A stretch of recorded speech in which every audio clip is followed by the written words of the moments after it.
The old industrial capitalism was pretty easy to understand, although it took us a couple of hundred years to come to grips with it and make it work for us. Remember, the old industrial capitalism was driven by class conflict, civil war in the United States fought between the industrial South and the industrial North and the rural South, plantation-based South.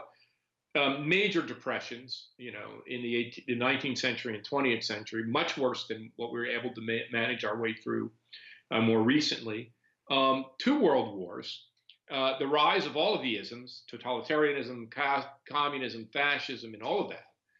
So this transformation, I think I would submit, is even bigger because we're now moving for the first time from a natural resource and physical labor economy to an economy that is motivated by the human mind, human knowledge, human creativity. So the transformation is leaving certain parts of the country behind and advantaging certain smaller parts of the country on the coast, like the Bay Area, the East Coast, the Stella Corridor. But it's also transforming cities. And if I said this a long time ago in Rise of the Creative Class, no one paid attention. I say it again in this book. If the factory was the arena of class conflict for the industrial age, for the arena of capital accumulation and economic growth, and the factory and the corporation, the city is the arena for innovation, economic progress, and class conflict today. So that's what we're seeing played out. There is this battle for very limited urban space. And in that, tech companies have been painted tarred with that brush, some for very good reasons, some for not very good reasons. But the sharing economy, which on the one hand, as you said, is a really important part of making cities efficient. There was a time when our farms were incredibly inefficient and it took 80% of our population to make the stuff we eat.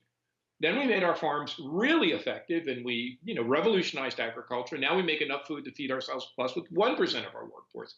There was a time when our factories were extremely inefficient and it took more than 50% of our workforce to work in factories. But now with the assembly line and modern Taylorism and scientific management and then the Japanese production system and quality manufacturing and lean production, we now use 5 or 6% of our workforce to make all of these manufactured goods.